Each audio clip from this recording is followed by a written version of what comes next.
Biblia explicada, un recorrido diario por las Sagradas Escrituras.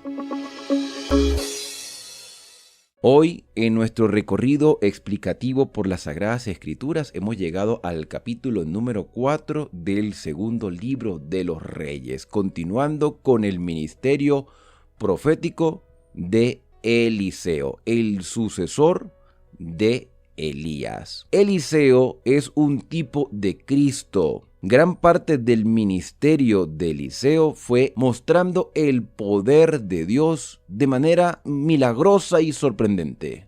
Dios muestra su poder. La pregunta es, mis queridos hermanos, ¿crees tú en los milagros? ¿Crees tú en la obra poderosa de Dios? Existe en la teología algo llamado la desmitificación de la Biblia. Eso quiere decir que muchos teólogos estudiosos de la Biblia no creen en los milagros. Parece irónico, pero es así. Creen que algunos eventos sorprendentes son simplemente ilustraciones de realidades espirituales. Hay realidades espirituales, hay lecciones espirituales, pero los milagros también son reales. Jesús hizo milagros cuando estuvo aquí en la tierra, milagros que quizás hoy es muy difícil de ver. Igualmente lo hizo el profeta Eliseo. Pero Dios obra según su voluntad y según sus propósitos. Dios puede obrar milagros grandes. Dios se complace en beneficiar a sus hijos y tiene instrumentos humanos que también pueden obrar milagros. Pero esa no es una prueba definitiva de el don profético. El don profético tiene muchas fases. No podemos exigirle a Dios que haga un milagro. Los milagros se hacen según la voluntad de Dios. No estamos para exigir, estamos para aceptar lo que Dios ha dicho. Y Dios tenía un propósito con los milagros. Los evangelios registran 33 milagros de Cristo. Hizo muchas cosas más que quizás no fueron registradas. El apóstol Juan, al escribir el Evangelio, dijo: si se escribiera todo lo que Jesús hizo y dijo, no cabrían los libros en el mundo. Bueno, el ministerio profético de Eliseo también tenía una parte de obras milagrosas. Dios indicaba a su profeta lo que debía hacer. El capítulo 4 comienza de la siguiente manera. La esposa de uno de los profetas clamó a Eliseo y le dijo: había muchos profetas en Israel. Y el don profético comprendía varias cosas: la educación, la exhortación, la música, el don de conocer los eventos futuros. Dios tenía muchas maneras de comunicarse con sus hijos a través del don profético. El don profético todavía actúa en la actualidad. Y aquí vemos a una esposa de un profeta que ha quedado viuda. Tu siervo, mi esposo, dijo ella, ha muerto, y tú sabes que tu siervo era temeroso del Señor. Y ha venido el acreedor para llevarse a 2 hijos míos como esclavos. Estoy en un problema, Eliseo, no sé qué hacer. No tengo recursos materiales. Mi esposo, decía ella, murió. Y ahora tenemos un problema material que no sé cómo solucionar. Elías le preguntó: ¿qué te haré? Declárame qué tienes en tu casa. Ella respondió: tu sierva ninguna cosa tiene sino una vasija de aceite. Ella tenía un problema económico, tenía una deuda muy grande que pagar. ¿Cómo surgió esa deuda? No lo sabemos. La Biblia no da detalles. A veces nosotros nos endeudamos por diferentes circunstancias y después no sabemos cómo pagar esa deuda. Ella no sabía el milagro que Dios le iba a hacer, pero la iba a poner a obrar por fe. Obrar por fe.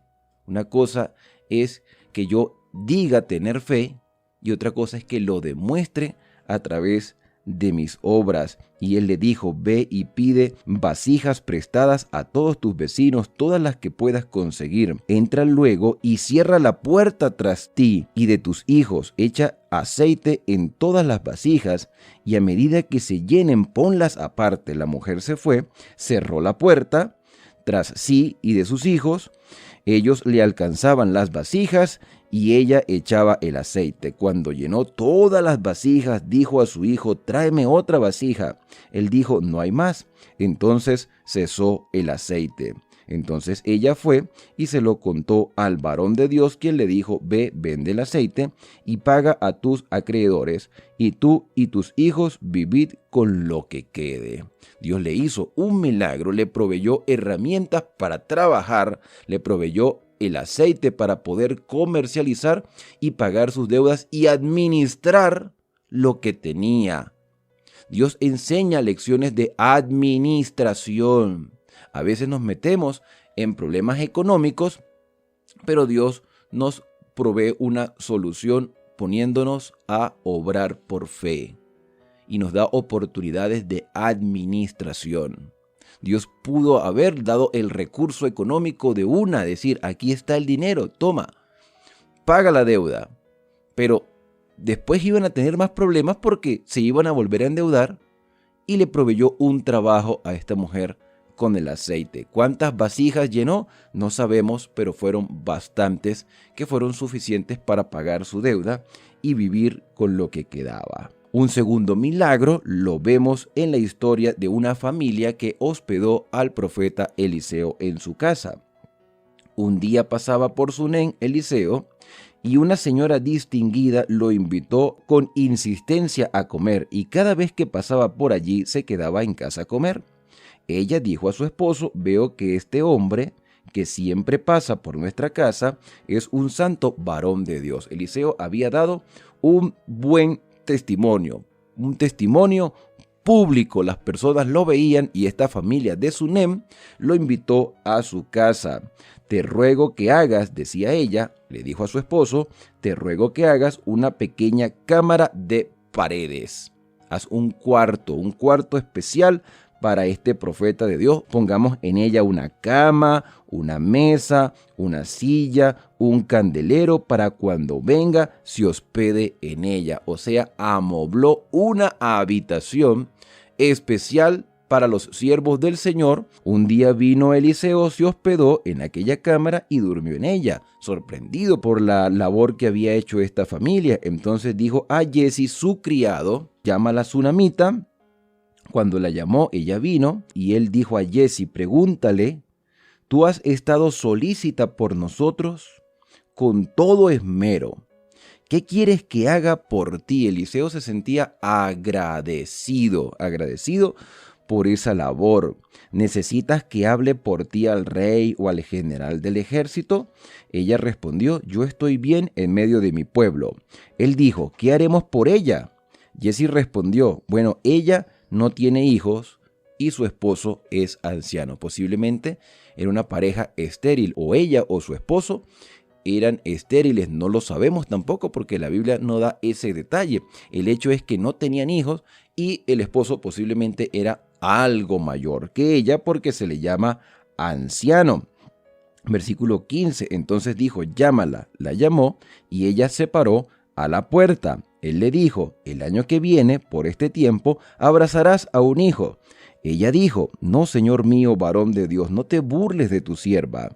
Pero la mujer concibió y dio a luz un hijo en el tiempo que Eliseo le había anunciado. Cuando el niño creció, un día fue con su padre a ver a los segadores. O sea, el niño nació, creció, tanto así que el niño tenía la libertad de ir con su padre al campo. Y dijo a su padre: ¡ay, mi cabeza, mi cabeza! Él dijo a su criado: llévalo a la casa. Le dio un fuerte dolor de cabeza, quizás por el cambio de clima, por el sol, un tipo de insolación quizás. El hecho es que el niño se sintió muy mal, fue llevado a la casa donde estuvo sobre las rodillas de su madre hasta el mediodía, y la Biblia dice que el niño murió.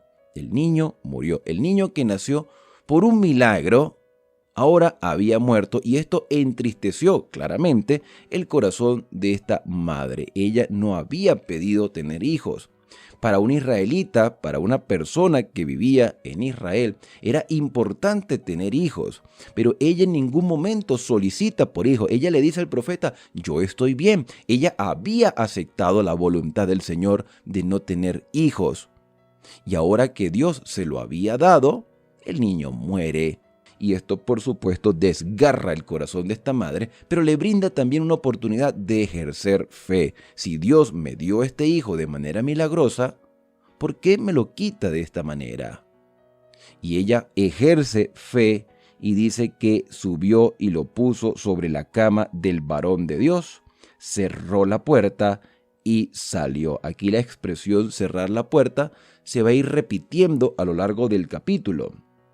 Llamó luego a su esposo y le dijo, te ruego que envíes conmigo a uno de los criados y una asna para que vaya corriendo al varón de Dios y vuelva. Esta mujer no le dice a su esposo que el niño ha muerto, no le expresa la realidad del asunto, simplemente le dice que quiere ir a consultar, a ver al profeta. Él contestó, ¿para qué vas a verlo hoy? No es ni luna nueva, no es sábado. Y ella respondió, paz, shalom, tranquilo, tranquilo. Después hizo enalbardar una borrica y dijo al criado, guía y anda. No me detengas por el camino, sino cuando te diga. Partió pues y fue al varón de Dios que estaba en el monte Carmelo. O sea, la distancia entre Sunem al monte Carmelo, indiferentemente cuántos kilómetros hayan sido, ella tuvo que haberse demorado porque el sistema de transporte de aquel entonces pues no era igual que el que tenemos ahora, y eso impedía que llegase rápido a un lugar. Pasaba el tiempo y el niño estaba muerto. Pero la mujer fue, y cuando el varón de Dios la vio de lejos, dijo a su criado Jesse, ahí viene la sunamita. La reconoció a la distancia, y Dios no le había revelado nada a Eliseo, porque Dios, Dios tiene sus maneras de obrar, y Dios revela las cosas según su voluntad, y en este caso, Dios no le reveló nada a Eliseo de lo que había sucedido. Te ruego que vayas corriendo a recibirla y dile, ¿tienes paz? ¿Y tu esposo y tu hijo se dan cuenta que Eliseo no sabía nada? Ella respondió, paz. Cuando llegó ante el varón de Dios en el monte, asió sus pies. Jesse se llegó para quitarla, pero el varón de Dios le dijo, déjala porque está en angustia y el Señor no me lo ha revelado. Ella dijo, ¿pedí yo hijo a mi Señor? ¿No dije yo que no te burlaras de mí? Entonces dijo él a Jesse, cíñete, toma mi bastón en tu mano y ve, si alguno te encuentra, no lo saludes, si alguno te saluda, no le respondas. O sea, ve presto y cumple esta obra rápido.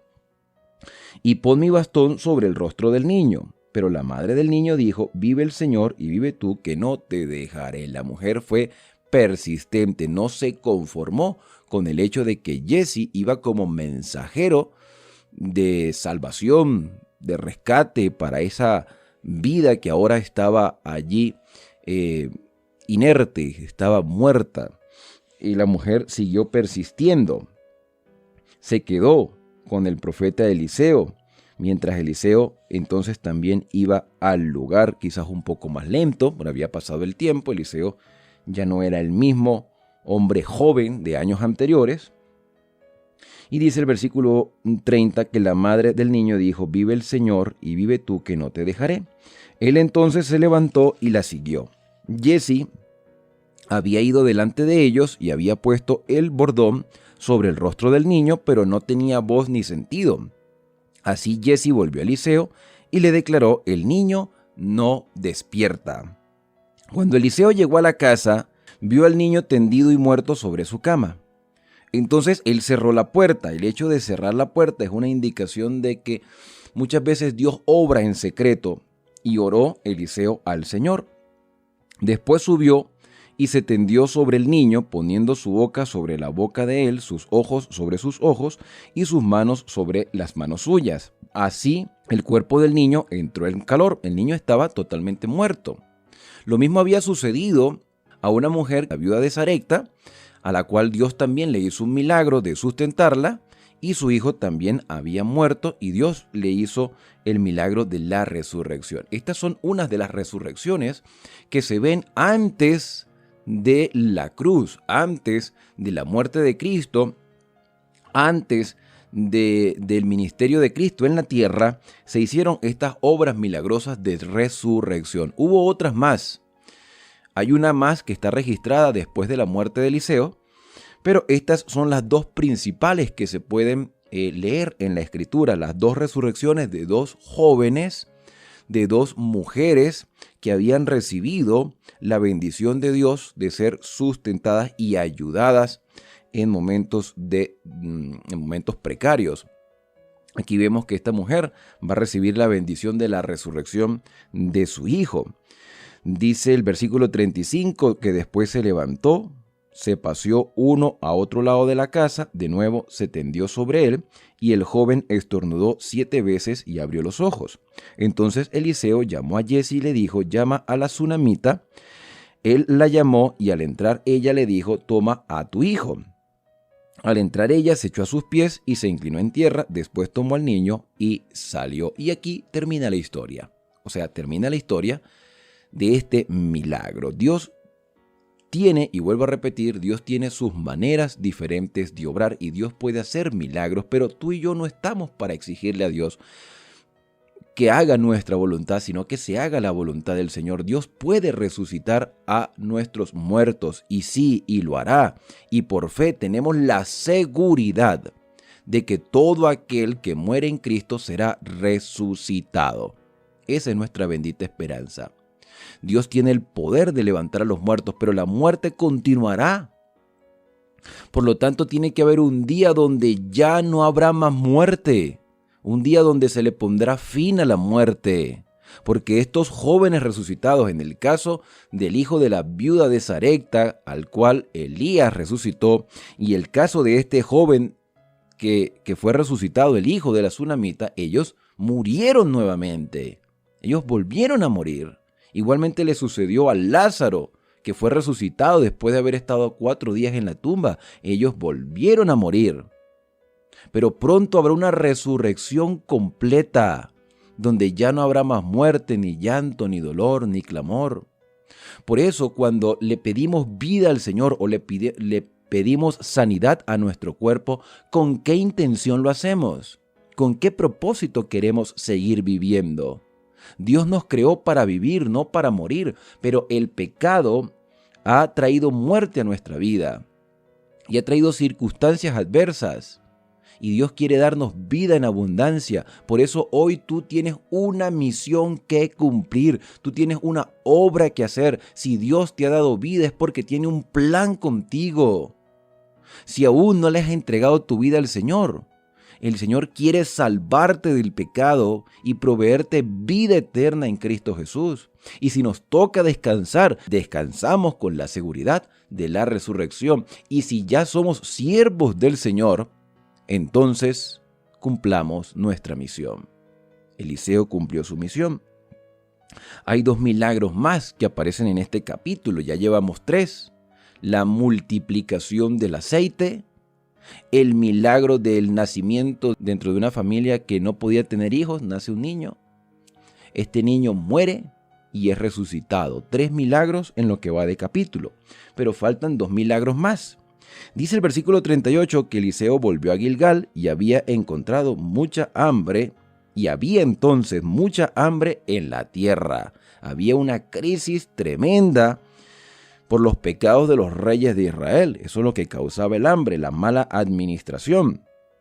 Y los hijos de los profetas estaban con él. Por lo que dijo a su criado: pon una olla grande y haz potaje para los hijos de los profetas.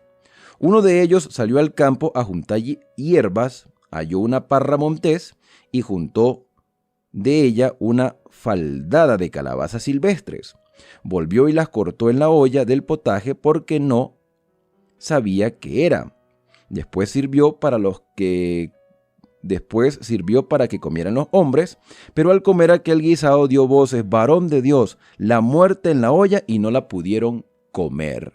A ver, aparentemente no murió nadie porque no se registra que haya muerte, pero sí se sabía que la comida no estaba estaba buena. No sabemos si es que sabía mal y podía causar algún tipo de envenenamiento a los que la consumieran, o alguien se dio cuenta de que lo que estaban echando en la olla era perjudicial para la vida de las personas.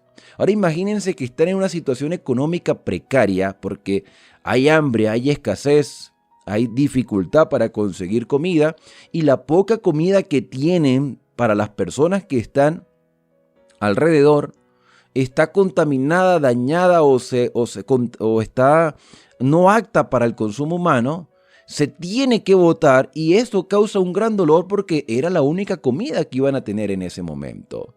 El profeta Eliseo pudo haber dicho, bótenla y no sé, hagamos algo y Dios proveerá de otra manera. Pero nada se puede desperdiciar. Y Dios quiere que aprendamos lecciones de administración también en este capítulo. Que podamos administrar las cosas que tenemos. Claro, por ignorancia esta comida se dañó, pero había que recuperarla ahora, y Eliseo iba a hacer un milagro. Antes de que se botara, antes de que se desperdiciara, Eliseo, con la ayuda del Señor, iba a hacer un milagro. Dice el versículo 41, entonces Eliseo dijo, traigan harina, la esparció en la olla y dio de comer a la gente, y no hubo más mal en la olla. ¿Quién le dijo a Eliseo que echara harina en la olla y que la harina haría que la comida estuviese adecuada para el consumo? Claramente Dios tuvo que haberle hablado. Quizás en todo este capítulo no se lee la expresión consultó Eliseo a Dios, pero ya Eliseo tenía una comunión con Dios constante, así que Dios le revelaba su voluntad o le daba percepciones para poder hacer las cosas. Le había dado el don de hacer milagros, y eso no se le da a todo el mundo. Versículo 42, entonces vino un hombre de Baal Salisa y trajo de primicias al varón de Dios. Trajo 20 panes de cebada y trigo nuevo en su espiga, y él dijo, da a la gente para que coman. Su sirviente respondió, porque parece que Jesse era como nosotros, ¿no? A veces falto de fe. Su criado respondió, ¿cómo he de poner esto delante de 100 hombres? Hay 20 panes, pero hay 100 hombres. ¿Cómo voy a repartir 20 panes entre 100 hombres? Pero él volvió a decir, da a la gente, tranquilo, da a la gente para que coman, porque así dice el Señor, comerán y sobrará. ¿Se dan cuenta que Dios le había dicho a Eliseo estas palabras? Comerán y sobrará. Así dice el Señor, van a comer, se van a saciar y va a quedar. Entonces el criado les sirvió conforme a la palabra del Señor, comieron y sobró. Este milagro también muestra la obra milagrosa que el Señor haría en el futuro, la multiplicación de los panes en el cual se alimentaron a 5,000 personas, después a 4,000. El Señor Jesús hizo una obra en beneficio de los demás, y el profeta Eliseo es un tipo de Cristo, o sea, representa a Cristo. En el libro Profetas y Reyes hay una declaración final que me llama mucho la atención y que quiero compartir con ustedes para darle clausura al capítulo de hoy. Dice, la lección es todo lo que hemos leído en este capítulo 4 del segundo libro de Reyes. Es una lección para los hijos de Dios de toda época. Cuando el Señor da a los hombres una obra que hacer como la de Eliseo, ellos no deben detenerse a preguntar si la orden es razonable, ni cuál será el resultado probable de sus esfuerzos por obedecer.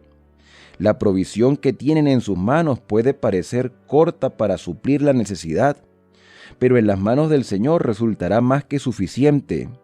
El siervo lo puso delante de ellos y comieron, y sobróles conforme a la palabra del Señor, haciendo alusión al milagro de la multiplicación de estos panes. Lo que mucho necesita la iglesia hoy es un sentido más pleno de la relación que sostiene Dios con ellos, a quienes compró con el don de su Hijo, y más fe en el proceso de su causa en la tierra. Nadie pierda tiempo deplorando la escasez de los recursos visibles. ¿Tienes necesidad económica? estás pasando algún tipo de adversidad, no te concentres en el problema. Concéntrate en el Señor. Dedícate al Señor a obedecer y a confiar por fe, y el Señor obrará, porque no he visto justo desamparado, ni su simiente que mendigue pan. Dios provee para sus hijos. Y las personas que no pertenecen al pueblo de Dios y están pasando necesidad, pueden ser sustentadas por los siervos del Señor. Porque para eso estamos, para servir. Y dice el versículo, o el texto, ¿no? El texto que estamos leyendo de Profetas y Reyes. Nadie pierda tiempo deplorando la escasez de los recursos visibles. Las apariencias externas pueden ser desalentadoras, pero la energía y la confianza en Dios desarrollarán recursos. El presente que se ofrece con agradecimiento y con oración para que lo bendiga, lo multiplicará Él como multiplicó la comida para los hijos de los profetas y para la cansada multitud. Dios provee, Dios puede hacer milagros, Dios multiplica. Mire, hermano, hay muchas cosas. El hecho de que el calzado, el vestido no se desgaste, el hecho de que podamos tener salud, la circunstancia de que el dinero, aún en lo poco, siendo fieles al Señor, nos rinde, esos son milagros de Dios. Esos milagros se ven todos los días. A veces queremos ver resucitar muertos. Pero, a ver, Dios tiene muchas maneras de obrar. Y Dios ha hecho un milagro. El hecho de que tú estés aquí levantado a esta hora de la madrugada es un milagro de Dios. Porque pudieras estar acostado. Pudieras estar descansando por toda la actividad de la semana. Pero estás aquí porque Dios ha hecho un milagro en tu vida y te ayuda a crecer constantemente. Bien, de esta manera hemos culminado el capítulo explicativo por el día de hoy. Muchas lecciones podemos aprender y podemos seguir perseverando en ellas. No me quiero despedir sin antes tener la oportunidad de acercarnos a Dios a través de la oración. Querido Padre, muchas gracias, Señor, te damos en este día porque tú eres bueno y misericordioso con cada uno de nosotros. Grandes lecciones aprendemos, Señor. Tú eres poderoso para obrar en nuestra vida, para sustentarnos y para ayudarnos. Permítenos ver los milagros que quizás nuestros ojos no perciben, pero tú obras cada día en nosotros y en la vida de tus hijos, sustentándolos, ayudándoles, proveyéndoles lo necesario. Y a veces somos desagradecidos. Permítenos desarrollar esa fe, la fe que tenía la tsunamita, la fe que tenía la viuda que su esposo murió y le dejó unas grandes deudas y aprendió el sentido de la administración. Esa fe de Eliseo, de ser un siervo constante, apoyando y ayudando a tus hijos fieles donde quiera que se encontraban. Gracias, Señor, porque tú nos amas y nos escuchas y estamos seguros de que tienes el control de todas las cosas. Son agradecimientos que hoy te hacemos en el santo y bendito nombre de Cristo Jesús. Amén. Bien, y ahora al despedirnos decimos a cada uno: Dios te bendiga y te guarde. Haga resplandecer Dios su rostro sobre ti y tenga de ti misericordia. Dios alce sobre ti su rostro y ponga en ti paz. La invitación es para el día de mañana, cuando continuaremos con el recorrido explicativo por las Sagradas Escrituras.